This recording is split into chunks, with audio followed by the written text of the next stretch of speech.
Live from the Ragnar Rookery, it's Chicken Tonight. Hey folks, tonight we have a new angle courtesy of Igor. Oh, sorry about that. There was a repeat because of the computers not being on mute, so I fixed that. But anyway, tonight we have a different angle of camera due to with Igor's assistance, because Igor is way taller than I am and can reach the lid of the brooder box without needing a ladder. So we've put the camera up there because the chicks actually ran out of food earlier tonight, and I've refilled their food container, and I wanted to give you guys a bird's eye view of the kind of scrum that occurs when fresh food is put in. So the chicks are quite hungry now, so I'm just going to put the food in, and you can have a good look at the food scrum. Here we go. Hello. Here we go. There we go.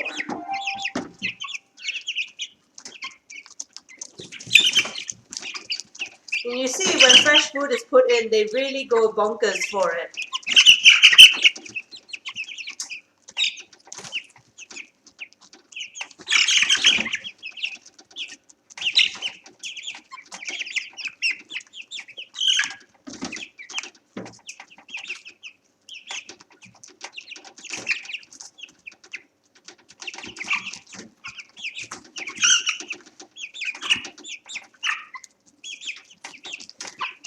Now in the morning, when they're extremely hungry because they haven't been fed all night, they will scream quite loudly until the food is brought in.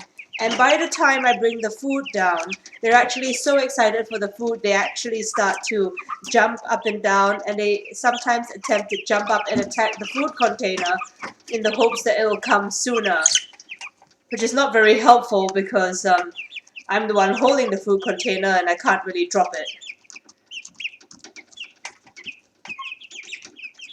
So they are very aggressive now for their food, and they are very, very hungry.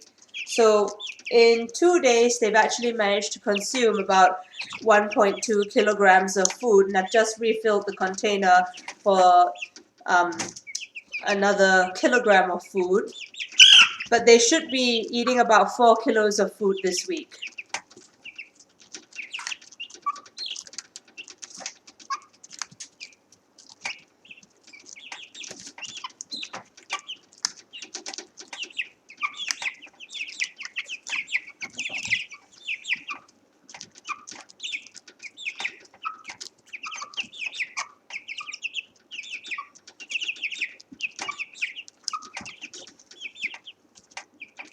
So we are currently waiting on a Grandpa's Treadle feeder, which is a large feeder that can fit several chicks on it at the same time.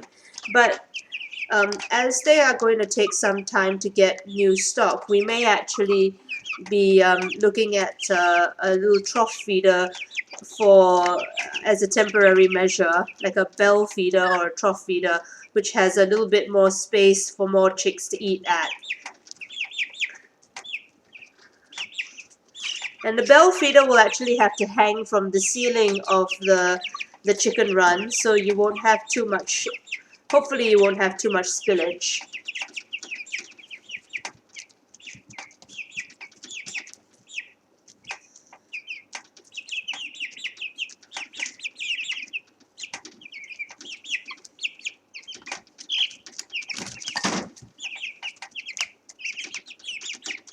Just gonna pour out the sawdust from the grit container because they keep pouring sawdust in it.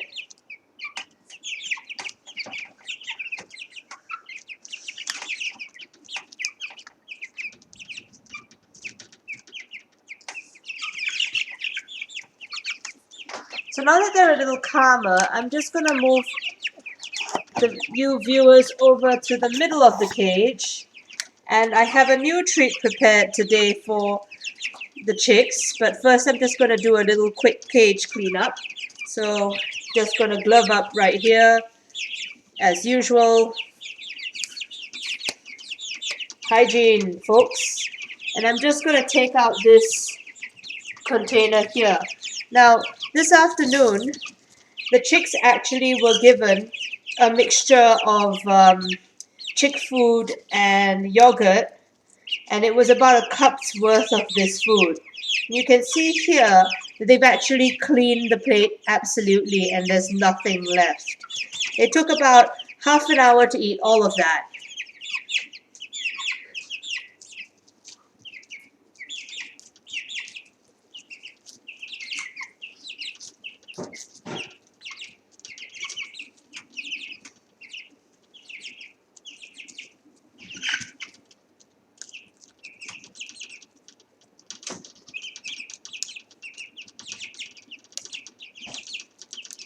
Igor, bring forth the worm bonanza. There is no bonanza. There is no toaster bonanza, but there is a mealworm bonanza. I fear we might have a problem. What is wrong with the mealworm bonanza? What's the bonanza? I will fix the mealworm bonanza.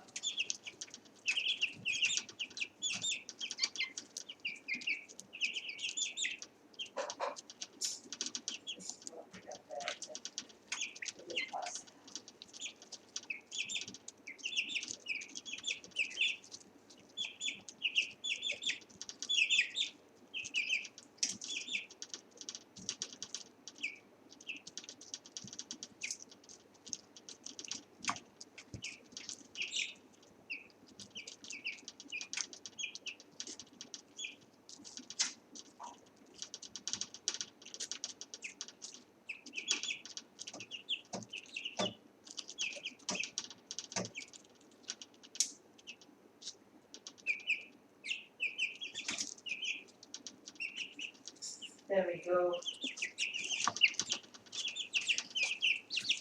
So I have here, for your enjoyment, the mealworm bonanza ball.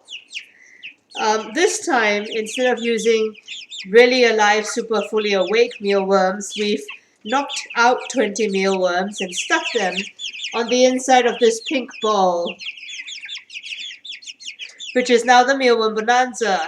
Now, we have had people request that I be more polite to Igor, so thank you, Igor, for bringing the mealworm bonanza. Whoa! And we see that there are some players that are very excited, so I'm just going to drop it in here and we'll play ball. Whoop!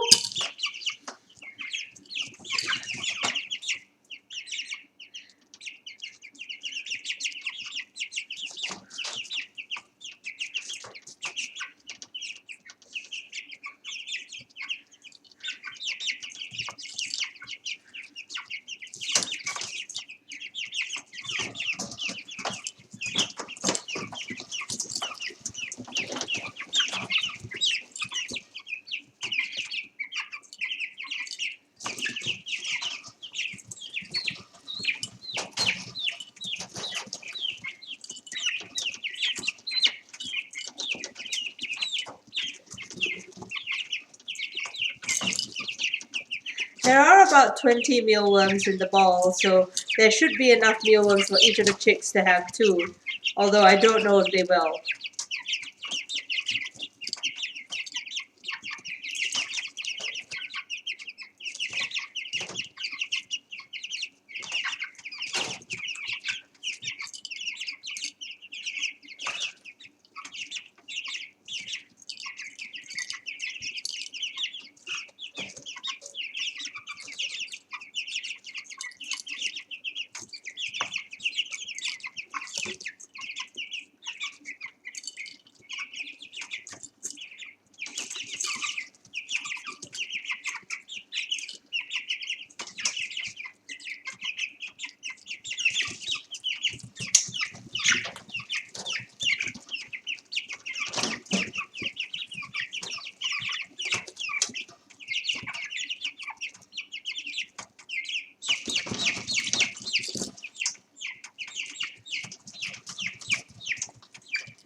poor square.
I'm not sure if there are any worms left in the wall. There are.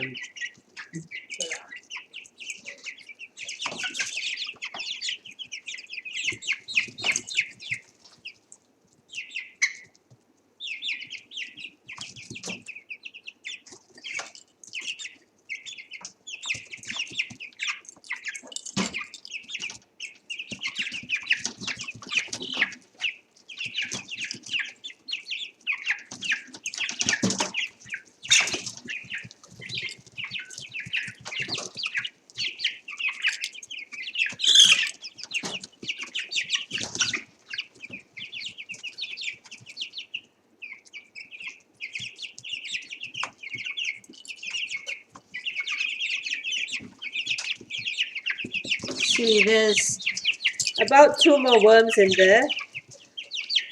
Well, 1 more worm.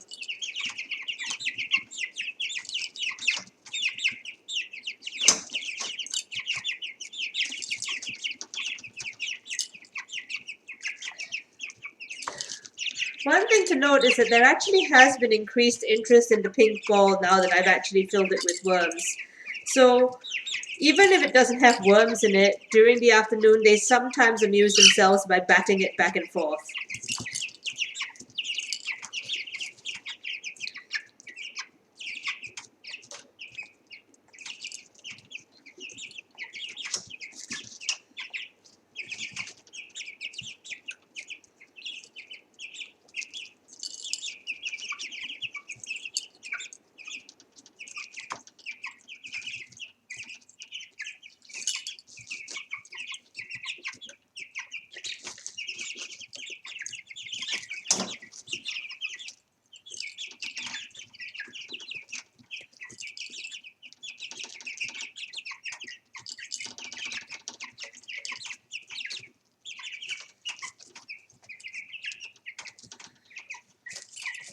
Now, as you can probably see from your bird's eye view up there, bird's eye view, there is actually a lot more mess in the cage than usual, and that's because as they've gotten bigger, the chickens have started to poop more. They're eating more, so they're pooping more.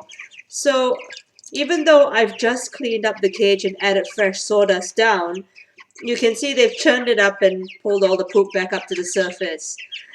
It is a little bit stinky here now that they're this big, but we're still, at the moment, still on top of the whole smell issue. I'm hoping this will continue, but one of the other things to note is that they have started to kick their litter out of the cage at night. So every morning I'm greeted with enough litter all over the floor that it is quite terrifying. And we have just vacuumed up the whole area, and the floor is once again covered in a very light haze of sawdust. Now we spoke to TNT this afternoon, and they said that the rest of the outdoor chicken run pieces would be coming today, but that was a filthy lie. So um, they will be having to call me tomorrow in the morning. What is going on?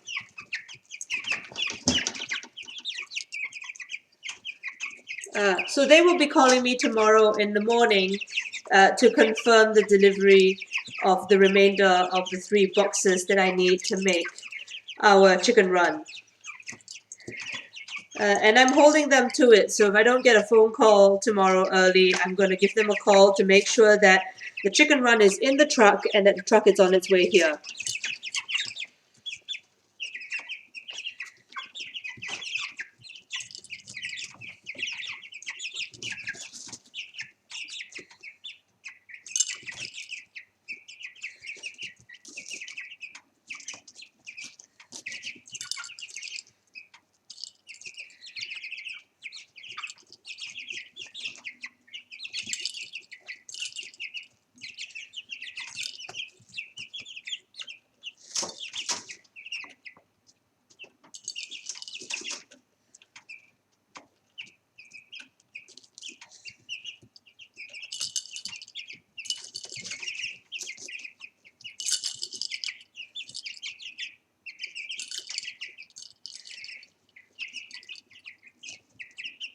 So we are probably going to have to hold another coloring session soon, as the chicken's feathers are growing out so fast that some of the colors are coming out.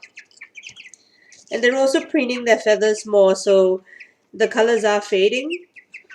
Now it looks like the all-natural queen food colorings are not as good as the 100% artificial colors food coloring from Queen. So we'll probably be using the artificial colors moving forward rather than a mixture of natural and unnatural. So chili pepper here was colored with the artificial colors, but Emily, who is really difficult to identify, that's Emily here, was colored with the natural colors, and you can see that that pink that we had colored her is now fading out of her back. So sometimes we confuse Emily with coffee.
So it's hard to imagine them as little chicks when they first came in, because if you see now, this is my hand, And this is the size of the chicks now. Now, they used to be able to fit very comfortably in one of my hands, and now I can barely get my hand around them.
So other observations where it comes to our beautiful chicks here.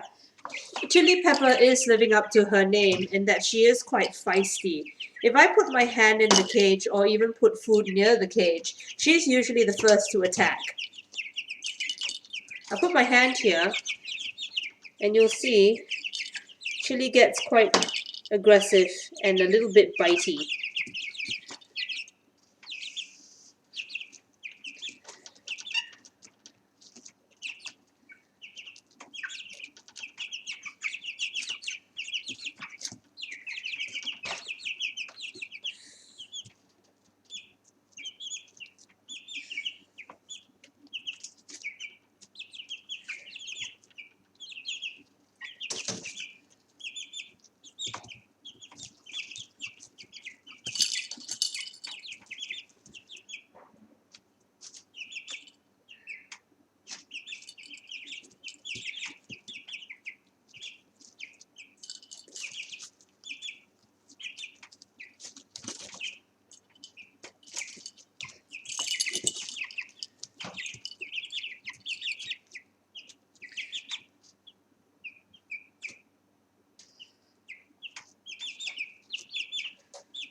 So if there aren't any further questions about chickens, I will let you guys continue to enjoy your bird's eye view of the pen, and I'll move in and out and answer any questions if there are any. And we hope that you have a great evening.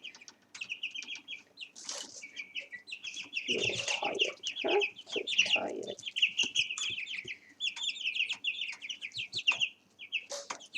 Don't you peck at me.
I've actually been handling the chicks quite regularly, and I can safely say that I suspect Square actually already weighs about 500 grams now.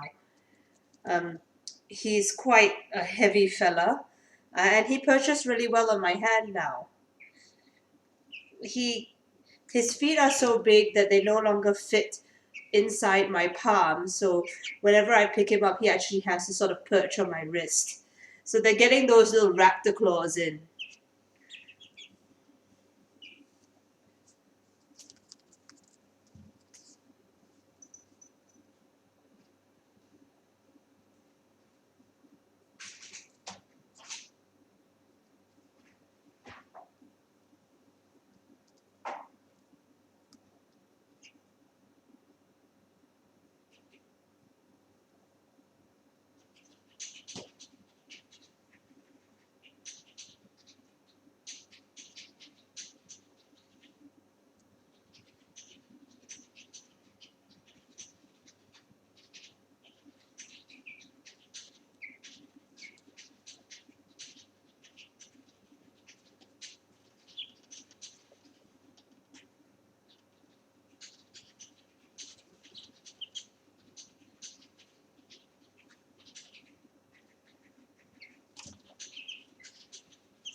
So while the chicks are relaxing, I thought I'd tell you about turkeys.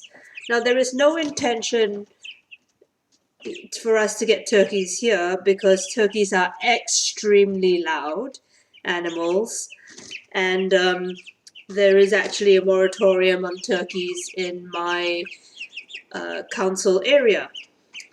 But one thing that's interesting about turkeys, especially turkey poults, is that very often when you raise turkeys, you will actually have to put in a regular chicken in with them.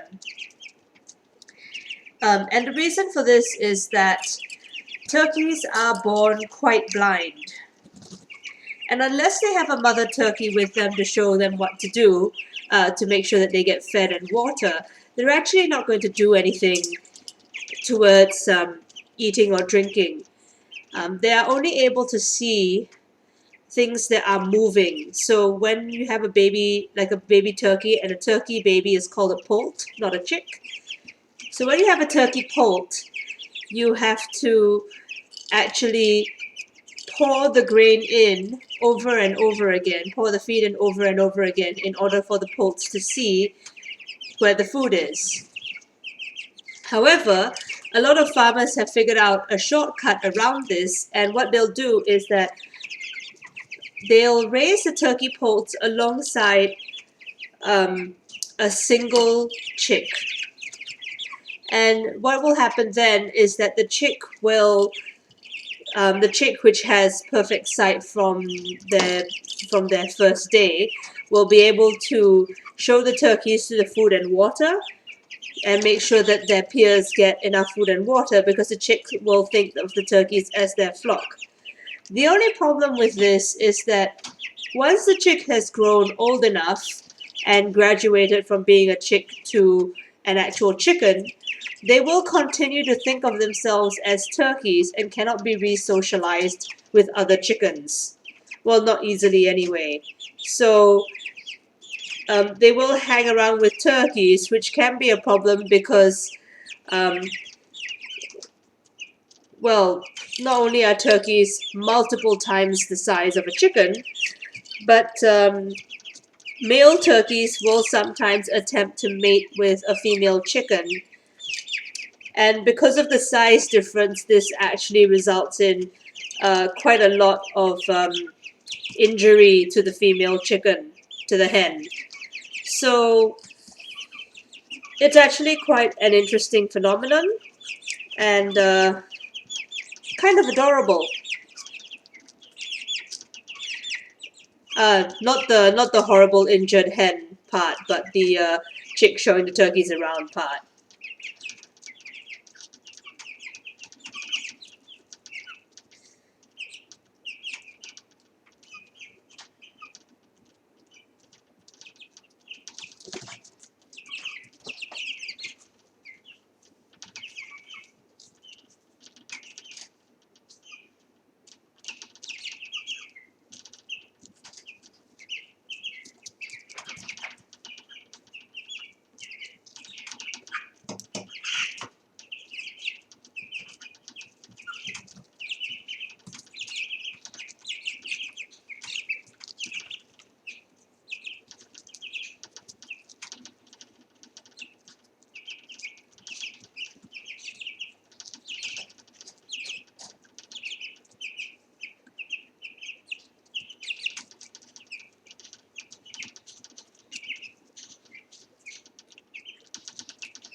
So we're at the time where it's time to put these tiny dinosaurs to sleep. We hope that you've enjoyed your time with us here at Chicken Tonight, and we will see you on Friday for our weekly chicken weigh-in. So from all of us here at the Ragnar Rookery, and I'm sure all the chicks think this too, we hope that you have a great evening, and good night.